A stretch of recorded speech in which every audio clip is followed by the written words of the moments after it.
Good morning मेरे प्यारे बच्चों।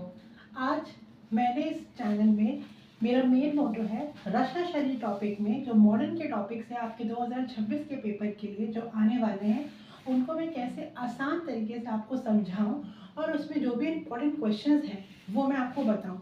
यूँ तो हम सबको ही पता है कि हम आयुर्वेदिक चीज़ें तो कर ही लेते हैं, आयुर्वेद पार्ट ही इतना आसान होता है क्योंकि हम जब आयुर्वेद में एडमिशन लेते हैं तो हमें सब समझ में आता है कि हमें सारी चीज़ें हमारी संहिताएं सब कुछ हिंदी में ही करना है।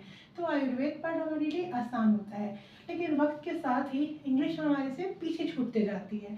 तो हमारे लिए जो मॉडर्न की चीज़ें हैं करना काफ़ी मुश्किल होता है। तो मेरा इस चैनल को बनाने का मकसद ही यही है कि रचना शायरी में मॉडर्न की चीज़ों को कितने सिंप्लीफाई वे में मैं आपको बता सकूं ताकि आप अपने एग्जाम में अच्छा लिख के अच्छा प्रदर्शन करके अच्छे नंबर ला सको। जैसे कि अपन देखते हैं कि आयुर्वेद में गर्भ शरीर एक सबसे इम्पॉर्टेंट टॉपिक है पेपर 1 के लिए, वही पेपर 2 के लिए मर्म शरीर। ये तो आपको सबको ही पता है। जैसे कि अब मैं आपको बताती हूँ मॉडर्न के पार्ट्स में क्या इंपॉर्टेंट है।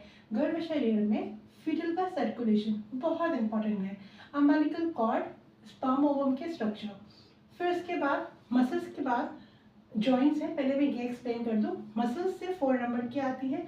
इनमें से जो भी मैंने मसल्स बताई अगर आप इसे भी कर लेते हो और ये मेरी गारंटी है ये मैं कराऊंगी तो आप अच्छा स्कोर कर लेते हो। मैं आपको बोलूँगी सीक्वेंस वाइज आप ऐसे जाओ, पहले गर्भ शरीर, फिर जॉइंट्स, फिर ग्लैंड्स, फिर bones, spinal cord. Main nervous system आपका सबसे इम्पॉर्टेंट है यहाँ पे पेपर 1 के लिए। अब जॉइंट्स में आ जाओ, जॉइंट में आपको shoulder joint, elbow joint, wrist joint, knee joint, hip joint, ankle joint. Glands में मेनली पिट्यूटरी और थायराइड ग्लैंड्स, ठीक है। अब बोन्स में आ जाते हैं। बोन्स में तो आपकी clavicle, radius, ulna, scapula, humerus, tibia, femur बहुत इंपॉर्टेंट है, ठीक है। लोअर और अपर में सब कुछ करना है जितना यहाँ लिखा है।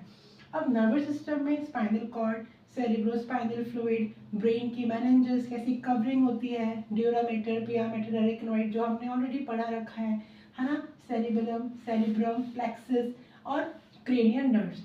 ये तो मैंने बता दिया पेपर 1 के लिए ये इंपॉर्टेंट चीज़ें हैं। उसके बाद जब मैं आपके लेक्चर्स दूंगी तो मैं आपको ये भी बताऊंगी कि कैसे ओवरऑल प्रेजेंटेशन करनी है, किस तरीके से अगर जॉइंट आता है तो कैसे आपको लिखना है, कैसे आर्टिकुलेशन सरफेस लिखना है, लिगामेंट्स लिखना है, ब्लड सप्लाई, नर्व सप्लाई, उसकी क्लिनिकल एनाटॉमी, आपको रचना शरीर के पेपर को किस तरीके से प्रेजेंट करना है। ये मार्क्स आपके पढ़ने से ज़्यादा इम्पोर्टेंट होता है क्योंकि हम पढ़ तो लेते हैं लेकिन हमें प्रेजेंट करना ही नहीं आता है। उसमें 2 बातें बहुत इंपॉर्टेंट है, एक है क्लिनिकल एनाटॉमी और एक होती है डायग्राम मस्ट ऑल। एनाटॉमी एक ऐसा सब्जेक्ट ही है कि बिना डायग्राम, बिना उसको इमेजिन करके आप पढ़ ही नहीं सकते हो।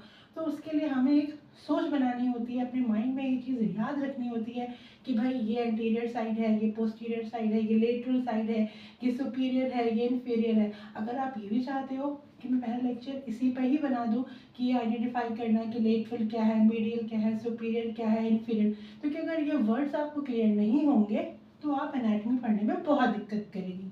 अब बात करते हैं पेपर 2 की, जैसे कि डाइजेस्टिव सिस्टम, उसमें स्टमक, लीवर, स्प्लीन, पैनक्रियास और ड्यूडेनम का पार्ट भी आ जाता है। यहाँ पे मैंने ये अलग से नहीं बताया है कि LAQ और SAQ, मैंने एक कंबाइंड टॉपिक्स बताया है कि ये सारे टॉपिक्स बहुत इंपॉर्टेंट है। कार्डियोवास्कुलर सिस्टम में आपकी हार्ट की एनाटॉमी, ठीक है, पार्ट्स ऑफ जितने भी है हार्ट, उसमें बॉर्डर, सर्फेसेस, फिर right atrium, right ventricles, left atrium, left ventricle, ये सब इंपॉर्टेंट है, कुछ भी आ जाता है। इसमें हम जज नहीं कर सकते कि हम क्या छोड़े क्या नहीं।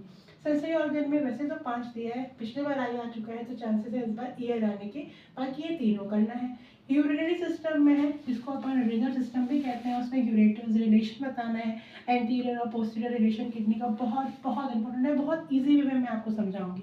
यूरेथ्रा बताना है, ट्राइगोन का स्ट्रक्चर है जो कि अपने पूरे सिस्टम में कंप्लीट होता है।